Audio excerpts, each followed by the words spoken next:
اهدنا الصراط المستقیم۔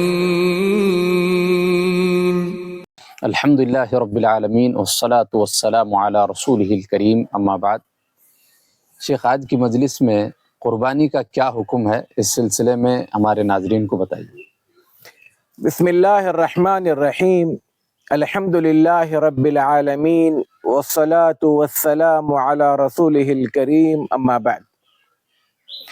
محترم ناظرین، چونکہ یہ ایام ذو الحجہ کے ایام ہیں اور بہت جلد عید الاضحیٰ آنے والی ہے، اور عید الاضحیٰ کے دن جو کام کیے جاتے ہیں ان میں سب سے اہم ترین کام قربانی ہے۔ اس قربانی کے حوالے سے علماء کے درمیان میں اختلاف ہے۔ بعض کا کہنا ہے کہ قربانی واجب ہے، ہر اس انسان پر جو قربانی کرنے کی استطاعت یا حیثیت رکھتا ہے، اور بعض لوگ کہتے ہیں کہ نہیں، قربانی سنت مؤکدہ ہے۔ اب ان دونوں میں فرق کیا ہے؟ جو لوگ واجب کہتے ہیں، اگر کوئی بندہ صاحب استطاعت ہے، حیثیت رکھتا ہے قربانی کرنے کی، اور اس کے باوجود قربانی نہ کرے تو وہ گنہگار ہوگا۔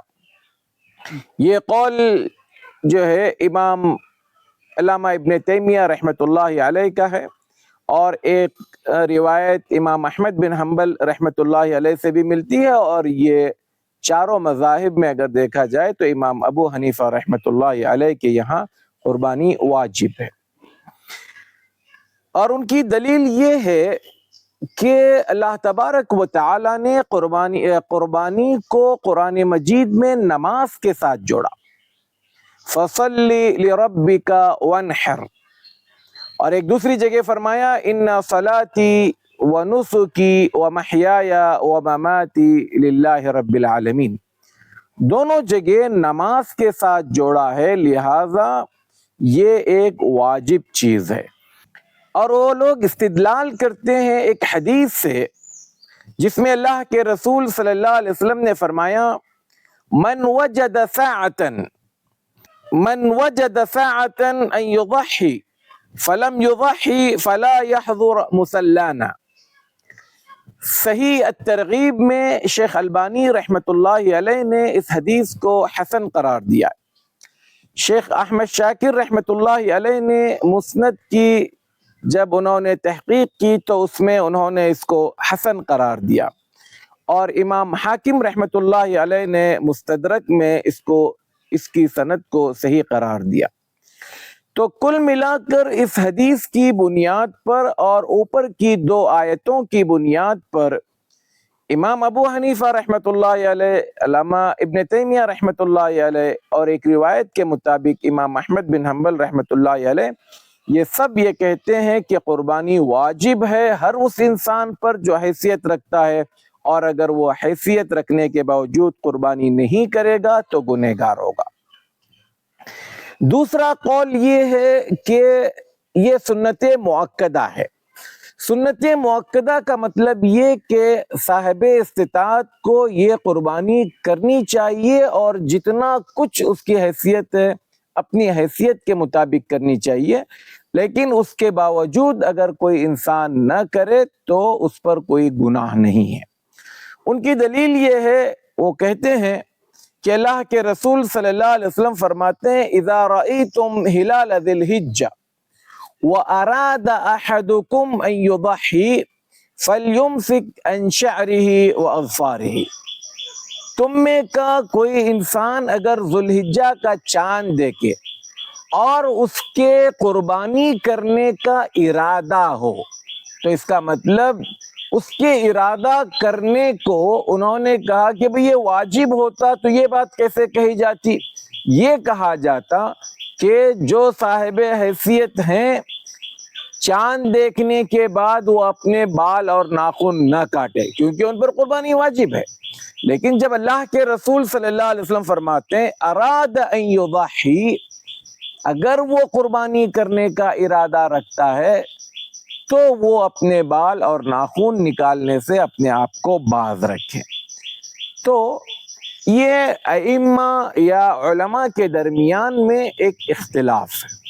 آئیں ہم اس اختلاف سے ہٹ کر علامہ ابن العثیمین رحمۃ اللہ علیہ فرماتے ہیں کہ ہم اس حوالے سے اس رویے کو اپنائیں۔ فقہی اصطلاحیں اپنی جگہ پر، ہر وہ انسان جو قربانی کرنے کی استطاعت رکھتا ہے اس کو چاہیے کہ وہ قربانی میں ٹال مٹول سے کام نہ لے یا اپنے دل میں کوئی گھٹن تنگی محسوس نہ کرے، بلکہ شرح صدر کے ساتھ پوری آمادگی کے ساتھ اس قربانی کو خوش دلی کے ساتھ ادا کرے۔ ذرا سوچ کر دیکھیں، اللہ تبارک و تعالی نے ابراہیم علیہ السلام سے اپنے بیٹے کی قربانی مانگی تو ابراہیم علیہ السلام نے کسی قسم کا کوئی تردد نہیں کیا، کوئی تأمل نہیں کیا، اور نہ انہوں نے یہ کہا کہ میں غور کرتا ہوں، میں فکر کرتا ہوں، میں سوچتا ہوں یا ایسی کیوں مجھ سے آزمائش لی جا رہی ہے، بلکہ انہوں نے فوراً آمادگی ظاہر کرتے ہوئے اپنے بچے کو اعتماد میں لیا اور خود قربان کرنے کے لیے اور بیٹے کو قربان ہونے کے لیے تیار کیا۔ ہم سے جس چیز کا مطالبہ کیا جا رہا ہے وہ اس کے مقابلے میں بہت ہلکا ہے، لہذا ہم میں کا جو انسان بھی صاحب استطاعت ہے اور وہ قربانی کر سکتا ہے اس کو چاہیے کہ وہ قربانی کرے، اور اس حوالے سے ان اصطلاحوں میں نہ جائے کہ سنت موقدہ نہیں کرے تو کوئی گناہ تو نہیں ہے نا، اس لیے وہ پیچھے نہ ہٹے۔ میں سمجھتا ہوں بات بہت واضح ہوئی ہوگی انشاءاللہ۔ اللہ تبارک و تعالی ہم میں سے ان تمام لوگوں کو جو حیثیت رکھتے ہیں قربانی کرنے کی توفیق عطا فرمائے، اور اللہ تبارک و تعالی جو کچھ ہم قربانیاں کرے اس کو خالص اللہ کے لیے کرنے کی توفیق عطا فرمائے، اور اللہ تعالیٰ اس عبادت کو اپنے یہاں قبول و منظور فرمائے۔ آمین۔ جزاک اللہ خیر، بارک اللہ فیکم۔ السلام علیکم ورحمۃ اللہ وبرکاتہ۔ وعلیکم السلام ورحمۃ اللہ وبرکاتہ۔ مولانا صغیر احمد عمری حفظہ اللہ وفقہ لکل خیر، کہ آپ کا جو چینل ہے صراط مستقیم، میں ذاتی طور پر آپ کے ویڈیوز جب سے آ رہا میں دیکھتا ہوں آپ کے ویڈیوز، الحمدللہ ہمارے کچھ شاگرد کبھی شیخ عارف کبھی شیخ ابراہیم بیٹھ کر آپ سے سوال کرتے ہیں اور آپ بہت بہتر انداز میں ان کے جوابات دیتے ہیں۔ میں آپ سے درخواست کروں گا کہ اس سلسلے کو جاری رکھیں، اور اپنے ناظرین سے کہوں گا کہ آپ ان ویڈیوز کو زیادہ سے زیادہ عام کریں، پھیلائیں۔